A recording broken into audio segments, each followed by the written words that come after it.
یہ حضور کا ادب، یہی اصل ایمان میں سے اگر کسی نے کچھ بھی بڑا وردان مرتبہ پایا ہے اس امت میں تو اس نے ادب کی وجہ سے پایا ہے۔ جب حضور ہجرت کے لیے تشریف لے کر جا رہے تو حضرت صدیق اکبر کبھی آپ کے آگے چلتے، کبھی آپ کے دائیں چلتے، کبھی آپ کے بائیں چلتے، کبھی آپ کے پیچھے چلتے، بس اچانک دوڑ پڑتے۔ تو حضور نے فرمایا صدیق یہ بھی کوئی چلنے کا طریقہ ہے؟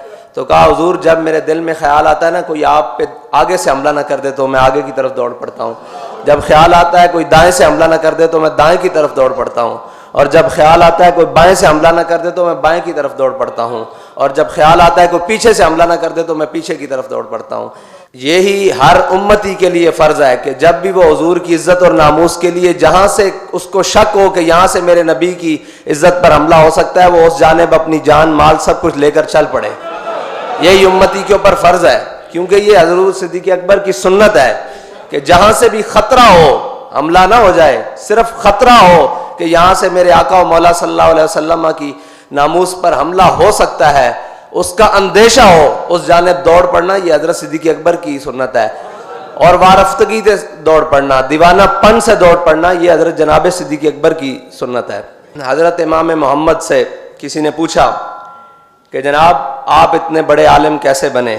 آپ فرمانے لگے کہ مجھے خواب میں زیارت ہوئی حضرت آدم علیہ السلام کی۔ حضرت آدم علیہ السلام نے فرمایا بیٹا قرآن سناؤ۔ کہتے میں نے قرآن پڑھنا شروع کیا، اور پڑھتے پڑھتے جب میں پہنچا وَعَصَىٰ آدَمُ رَبَّهُ فَغَوَىٰ تو یہ آیت میں نے چھوڑ دی۔ جب میں نے یہ آیت چھوڑ دی تو میں پڑھتا رہا، جب میں نے ختم کیا تو حضرت آدم علیہ السلام نے پوچھا امام محمد آپ نے یہ آیت کیوں نہیں پڑھی؟ تو انہوں نے کہا حضرت میں نے، آپ اولو العزم رسول ہیں، میں نے آپ کے ادب کی وجہ سے یہ آیت نہیں پڑھی۔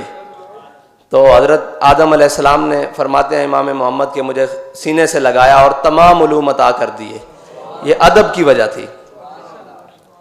اب حضور کی محبت اور صحابہ کا ادب، اس پر قبیلہ بنی عمر میں جب سید عالم صلی اللہ علیہ وسلم صلح کے لیے تشریف لے گئے، نماز کا وقت ہو گیا، مؤذن نے اذان دی، نماز حضرت صدیق اکبر پڑھانے کے لیے کھڑے ہو گئے۔ دوران نماز دو باتیں ہیں، ایک بات ہے کہ حضور نماز میں موجود نہیں ہے، صحابہ کا خیال کدھر ہے، اور ایک بات ہے کہ حضور نماز میں موجود ہے تب بھی صحابہ کا خیال کدھر ہے، دھیان کدھر ہے، نگاہیں کدھر ہیں، صرف دھیان نہیں نگاہیں بھی کدھر ہیں اور خیال بھی کدھر ہے۔ اسی لیے اقبال نے کہا تھا شوق تیرا اگر نہ ہو میری نماز، اس کا عملی نمونہ صحابہ کرام نے آگے پیش کیا، آپ سنیں۔ حضور دوران نماز تشریف لے آئے، اب صحابہ نے اپنی آنکھوں کے گوشوں سے دیکھا کہ حضور تشریف لے آئے ہیں۔ اب جب کوئی پیچھے سے نمازی، وہ تو امام الانبیاء ہے، نمازی کوئی آئے تو وہ اس جانب سے داخل ہوتا ہے نا، محراب کی جانب سے تو داخل نہیں ہوتا، وہ پیچھے سے آتا ہے اس طرح۔ حضور پیچھے سے تشریف لائے، صحابہ کو کیسے پتہ لگا؟ ہمارے قائد فرماتے تھے کوچا کوچا میں مہکتی ہے یہاں بوئے قمیص، اور یوسفستان ہے ہر گوشہ کنان عرب۔ تو کیسے پتہ لگ گیا آپ کو؟ حضور کی خوشبو آ گئی صحابہ کو، اور اسی خوشبو میں گم تھے کہ وہ کہاں ہیں۔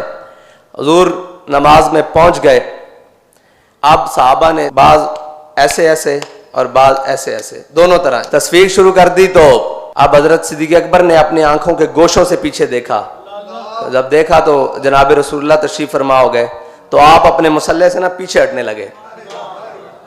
تو حضور نے فرمایا صدیق یہیں کھڑے رہیے اور نماز ادا کیجئے، مکمل کیجئے۔ آپ نے نماز نہیں پڑھائی بلکہ پیچھے آ گئے، اور پیچھے آ کے سید رسول اللہ صلی اللہ علیہ وسلم مصلی پر جلوہ گر ہو گئے۔ آپ نے نماز مکمل فرمائی، اور نماز مکمل فرمانے کے بعد جب سلام پھیرا تو حضور نے فرمایا صدیق میں نے جب آپ کو کہا تھا کہ آپ نماز مکمل کریں، آپ نے نماز کیوں نہیں مکمل کی؟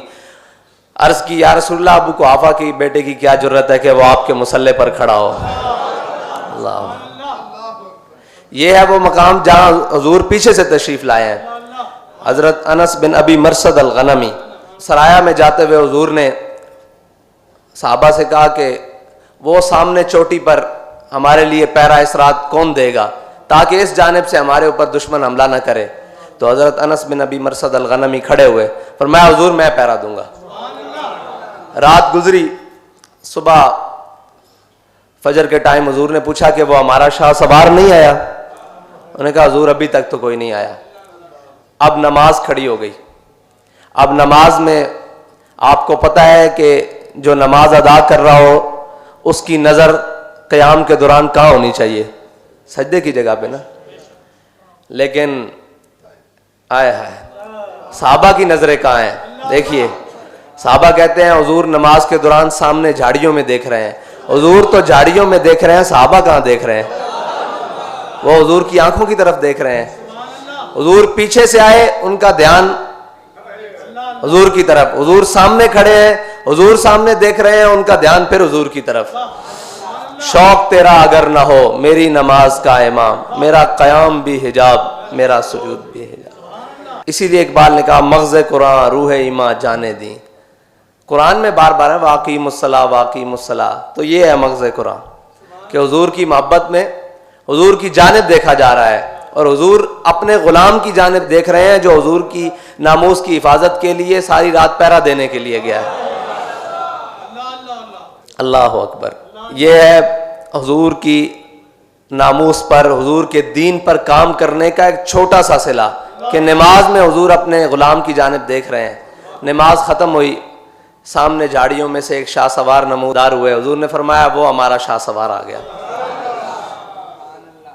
تیری ہر ادا پہ ہے جاں فدا، مجھے ہر ادا نے مزہ دیا. حضور نے فرمایا، اب ہمارے قائد فرماتے تھے حضور نے پوچھا کہ راتی ستے رہے ہو یا پہرا دیندے رہے ہو؟ میں نے کہا حضور قضائے حاجت واسطے یا وضو واسطے تھلے اترے ہیں، باقی ساری رات گھوڑے دے اتنے پہرا دیتا. تو حضور نے پھر دعا دیتی. اللہ اکبر.